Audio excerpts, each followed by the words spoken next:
The People's Countryside The Environmental People's Countryside Debate Environmental Debate Podcast. The People's Countryside Environmental Debate Podcast. People's Countryside Environmental Debate Podcast. The People's Countryside Environmental Debate Podcast.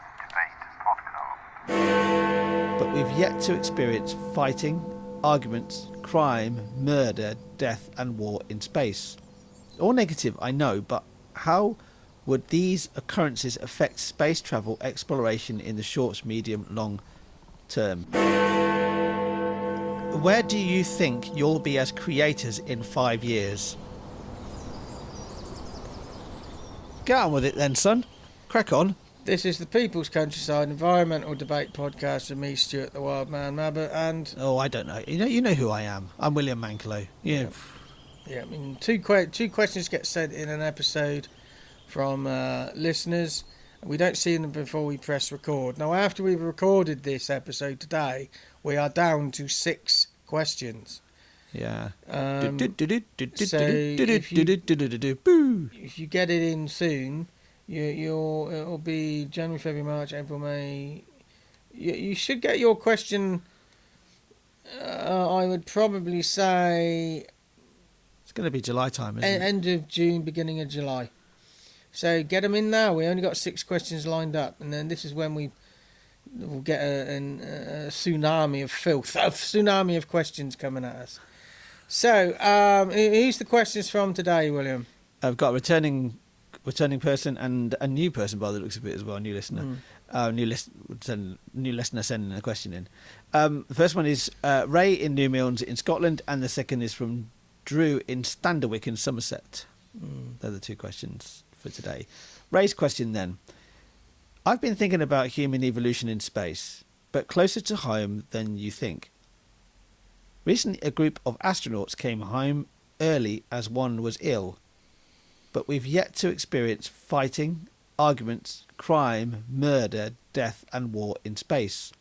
All negative, I know, but how would these occurrences affect space travel exploration in the short, medium, long term?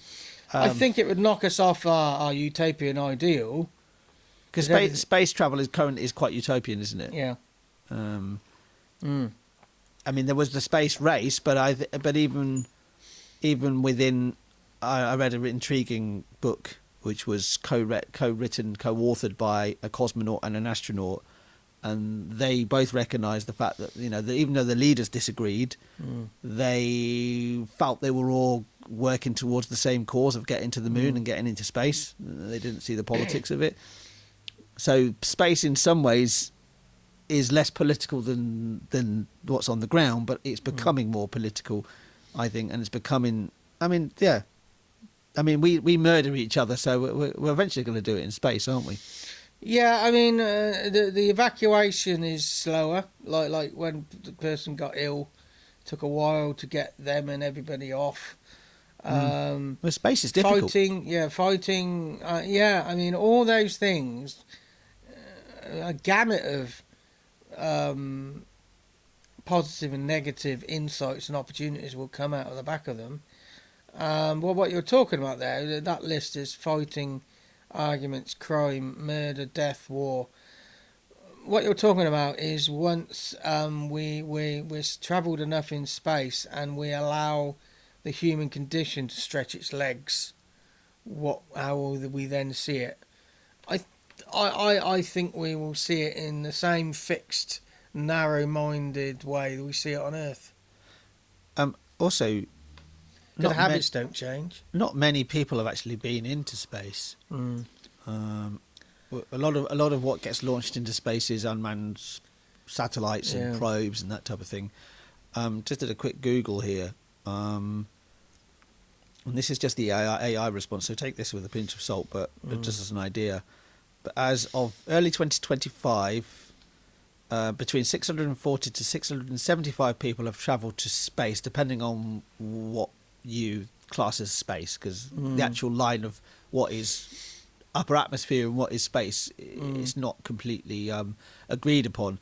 But that's less than 1,000 people in the whole history of humanity have been into space, and they're generally the best people that are sent up there. The ones that can. So, for example, Neil Armstrong was probably in some ways superhuman because of how he dealt with certain situations that he was in. And 1,000 people is very little, isn't it? Yeah. And it's selected from. They're very selective who they send into space because they know how. So the space agencies know how difficult and how dangerous space is. Therefore, you need to send people that can actually deal with those situations. Do you see what I mean? Yeah. But also, you're talking about Neil Armstrong. He always came across to me as a very laid-back sort of pioneer, because sometimes when he was interviewed when he came back, sometimes as a viewer of the interview, you sometimes want to go up to him and slap him around the face and say, "You're back, you're down, Neil, you're down, you're back." It's just out there, And can I just imagine him when he got up in the rocket and was looking down on the moon and go, "Hey man, it's the moon." But a laid-back character is going to experience it in a very different way to a highly strung one. But he was made in Made in a laboratory.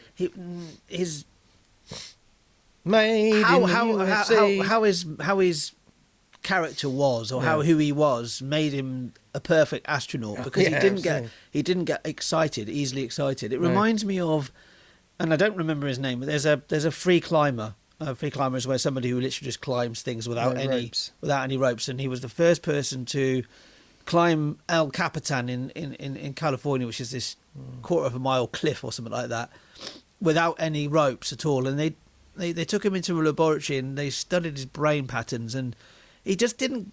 It took him a lot to get excited, and what I mean by excited is stress is a form of excitement.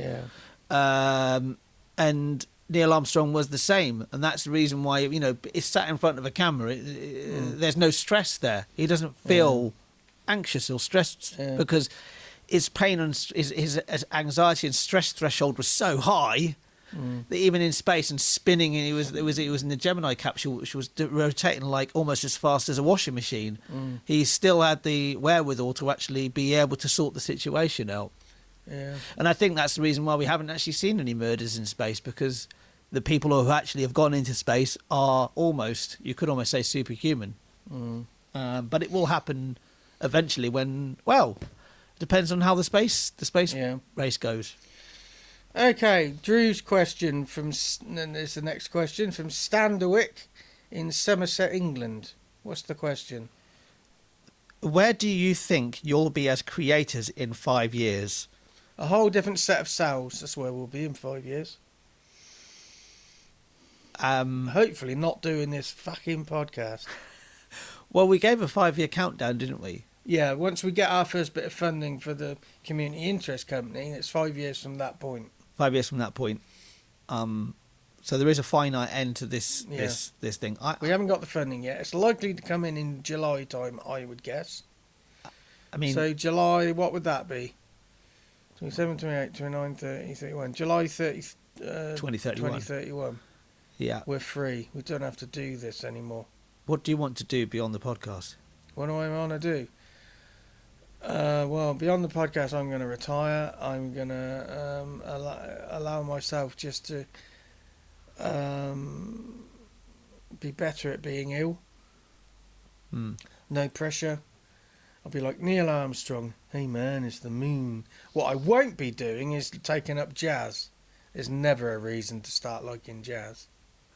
Anyway, that could have been a very good end to an episode, but I'll let you carry on. Yeah, we could have just gone with it, because I'm probably going to waffle anyway. But I am currently planning on a history channel for Oxford, based around the history of Oxford, and particularly the hidden history of Oxford. Channel on what? Most likely on YouTube. Okay. It's going to be talking about hidden history that's outside of the realm of the university, because the city is city's history and is so based around the university. It becomes ridiculous. That's a creative endeavour that I'm thinking of. I've got music that I would like to be able to produce at some point in the future. and like to think something will happen in the next 5 years. I'm not pushing myself to do it too hard. I've got other things to consider, but they're two things that I'm thinking about creating. You're looking at making history interesting again. That's the idea. Yeah, I've been invited numerous times over the last 15 years by numerous people to do history projects in Oxford. And I generally always say no, because I'm interested in history. But so what? It's... Well, that's what the question I want to answer is, so what? I don't want to just stand in. I see people that I know who are presenting history, and it's like, it's interesting to a degree, but you're just standing here and saying, this is what this is. Okay, what relevance has that got to me? I want to be able to produce something. I'm not going to release something that actually doesn't answer the question of the so what. I'm not going to churn out a lot of crap, which is this whole thing of people get on this treadmill, or I think they take into their creative endeavours, they take this treadmill attitude of like, you just keep going, keep plodding out material because the good stuff will come out that way, or this is what I should be doing. I know somebody who releases a YouTube video every week, and they said, I'm not going to release this one week because I'm tired. It's like, well, maybe you're doing something. Maybe you're coming at it the wrong way. You should actually just release something that actually inspires yourself in the first place. If it doesn't inspire you, if it doesn't move the needle for you, then it's not going to fucking move the needle for anybody else. It's the same with anything. I had a musician friend. They released an album that was the blandest of ever. Oh yeah. Because it was just, there was no spirit or soul in it. I've got a couple of people that I know have done that. So where do I see myself or where do I think I'll be as a creator in 5 years' time? One thing I'd like to think that I'm actually just, whatever I've released it has some meaning. It has a meaning to it. I wouldn't say impact. It just has some meaning. Yeah. No, I just think I'll just drift off and be an old man, drift off into obscurity, not be a recluse, but just drift off. And I don't see anything coming after 5 years. I'm done.